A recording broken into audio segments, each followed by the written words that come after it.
This M240i behind me is a serious machine, and in today's video I'm talking you through every modification that's on it. Another thing we've got to do is use this MHD adapter with Bimmer code to code something out. Annoyingly, the previous owner keeps the indicators on when the daytime running lights are on, and it's really annoying.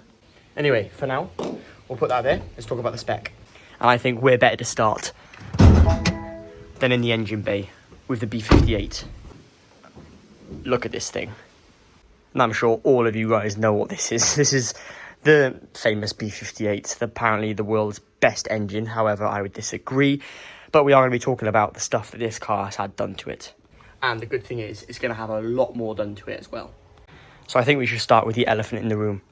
This thing, the M240i intake. This thing is nuts. And yeah, the sticker might come off. Not so much of a big fan of it. But this thing is what we're talking about today. I'll put a picture on screen now of the price that these go for. They're crazy money. However, as you can see here, this intake is a serious piece of kit. If you're new to what M240i do, they basically do air intakes for cars or performance cars like this, for example, that just sound incredible. I can't describe the induction sound this engine has with this air intake. You just have to hear it in person. Now, we know that my M235i, which is out there, has a blow-off valve and a K&N panel filter. It sounds pretty good.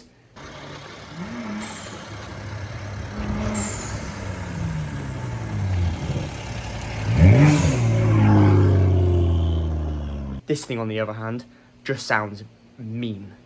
And if I grab a torch, just here, you'll be able to see the panel filter, which, yes, does need a clean. It is absolutely stinking in there, so that needs to be cleaned.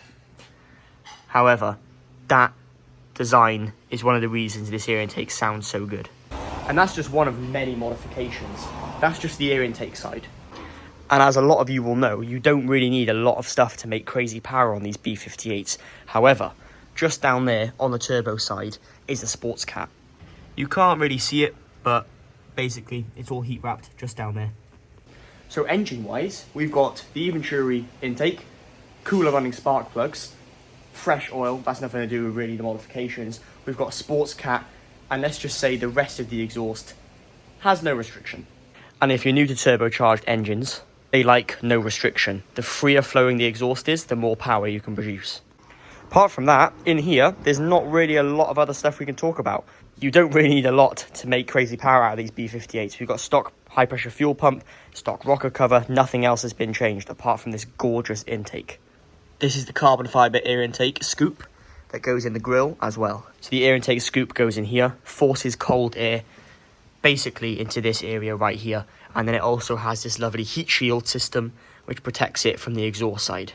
Now, don't get me wrong, I think the N55's airbox placement is definitely better.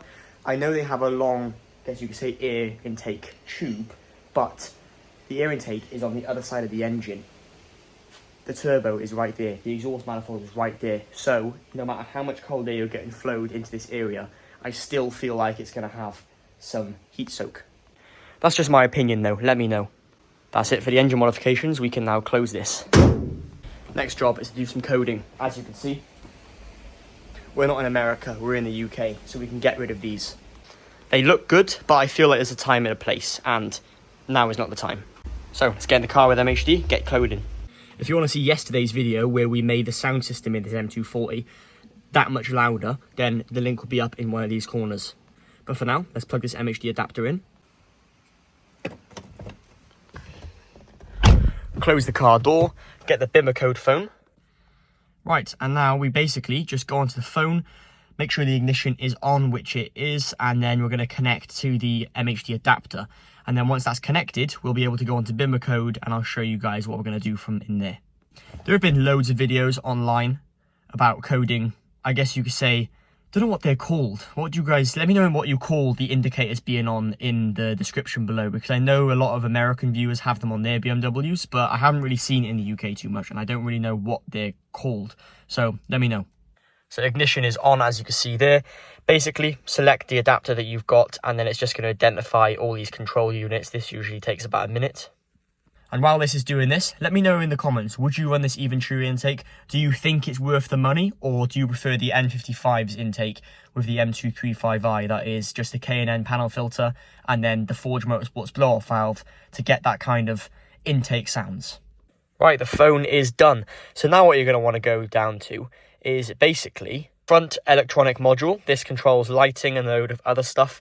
And then basically you've got control over like your angel eye brightness, as well as loads of other things. If you want to see a more in-depth video, let me know in the comments and I'll do one for you guys.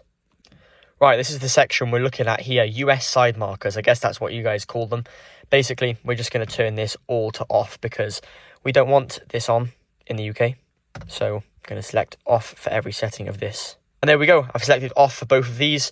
The US side marker light function doesn't really matter because we've turned these two off. Once that's done, you simply press code and you're going to accept the terms and conditions, and it's basically going to do it.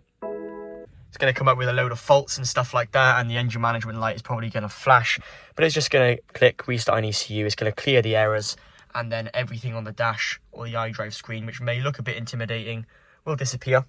Coding successful. That's gone off there. So now that's done, let's get out and check to see if they've gone off. Mission successful. That looks so much cleaner without those indicators on. Now there are a load more things that we want to do to this car. We want to get the eyebrows, which I've done on mine, code them out when we get the yellow DRLs, anniversary badges, the kidney grills upgraded. The car's already sitting on a really nice front splitter, as well as these, I guess you could call them CS style 19-inch alloys, as well as upgraded discs and pads. And I put the factory caps on because I hate M-style mirror caps. I don't think they belong on an M-Light, so they were the first thing to come off and put these OEM ones back on. And if we come to the back of the car, M240i, boy, we've got carbon style exhaust tips as well as this nice gloss black diffuser. And let me know, what do you prefer the rear of, the M240 or the M235i with no spoiler? I think this thing at the moment looks really good. I just think that looks so clean. It just looks really, really fat and box style on the back now. This looks more race car with the fact that it's got this curved kind of really nice finished carbon fiber spoiler. Now that coding's done, we can disconnect the MHD adapter, which just like that, get this unplugged, put this back in my car. And if any of you are new to the channel, and you might know what this is, if I hold this button, this car is tuned with MHD on the multi-map section. So like I said, there's a lot more coming for this car. We're going to get both cars on the dyno very soon and see what power we're pushing. Obviously the B58 is going to be more, but we can argue the N55 sounds better. So I'll be very interested to see what both cars run on the dyno. However, let's talk a little bit about the interior of the car. What's the spec like inside? Now, one of the things this car had to come with was the 6-speed manual. Now, yes, this OEM gear stick I don't like. I much prefer the M shifter, which I have in my BMW, and that will definitely be an upgrade that is coming on this soon. However, the 6-speed, especially where this car will be driving the most, is definitely suited with this car better. Now, you may notice some other nice features in the car. We've got the factory Pro Nav. This is a must in these M-Lights in my opinion, as well as the Harman Kardon sound system, which, like I mentioned earlier, if you want to make your Harman Kardon sound system that much punchier and just that much louder, I made a video increasing it to a different chassis, which made the car so much louder. Now, the car doesn't have a multifunction steering wheel, and that is because the current steering wheel that was on this car has actually been sent away to have a full Alcantara wrap on, like my one, as well as carbon fibre trims and everything like that. So we've got this kind of, I guess you could say, crappy, not very nice feeling OEM steering wheel with no basic buttons, because we needed something so we can still drive this car while the steering wheel is away. And the only thing this car is missing is heated seats. It doesn't have heated seats, but is that really the biggest issue? Personally, if I was speccing one of these cars, as long as it has Harman Kardon and Pro Nav, I'd be happy. I could literally live with no heated seats and no multifunction steering wheel. The only difference is this M240 doesn't have, compared to my 235, is no folding mirrors or power fold mirrors and no front PDC. So thinking about it now, my M235i is quite a highly spec'd 235. Let me know in the comments what you think the highest spec 235 or 240 or just general F22 is, because I know some of these came with a pano roof, which I think would be amazing. But for now, we can turn this off because we're pretty much done with coding this thing. It wouldn't be one of my videos though if we didn't get a note of the exhaust. Let's start it up.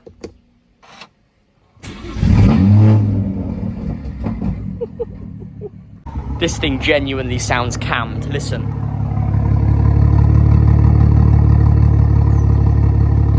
I mean, yeah, it's not your LS7 cammed, but it does sound pretty damn good. M240, let's go. Let's turn this off because I really don't want to annoy my neighbours today. And let's put this adapter back in the 235. And it's raining, it's pouring. Oh, I miss this car. There's no doubt about it, this thing's faster though.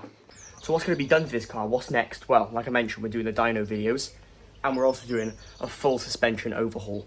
Let me know what you think the best, I guess you could say, shock absorbers would be. This car does have EDC, electronic damper control, which my 235 doesn't. So it's pretty hard to find a reasonably priced shock absorber. But like I mentioned, the shocks are being done as well as drop links, lower control arms and the thrust arms and rear shocks and front shocks. So very soon, when this car has had all that stuff done and it has a proper alignment done, it's going to be seriously quick. Because like I've mentioned before, it's all good having 450 horsepower, but for one, you've got to be able to stop and you've got to have the suspension to be able to enjoy the ride, because you can push that kind of power and in one of these chassis, the stock suspension is not good. So you definitely want to upgrade it. But apart from that, I'm a really big fan of this car. I think for the money that these 240s are in the UK right now, you really can't go wrong for a bit of standard BMW interior. The best interior for BMW in my opinion. I much prefer the look of this compared to the new series where they have the massive screens. And of course, you've got to have analog speedometers and stuff like that. It wouldn't be this car if it had some electronic rev gauge. So let me know, guys. What would you do to this car if you had it? There's loads of stuff that I want to do to it and that is going to be done on the car. So let me know your thoughts. And if you don't want to miss a single thing that gets done to this car, then make sure you're subscribed to the channel. Apart from that, I really hope you guys enjoyed the video today. You can give it a thumbs up if you did. Leave any comments you have down below and of course I'll answer them as always. And you can subscribe, it's free and it helps me out. Apart from that, I'll see you in the next video with either the 240 or the 235. Thank you very much for watching.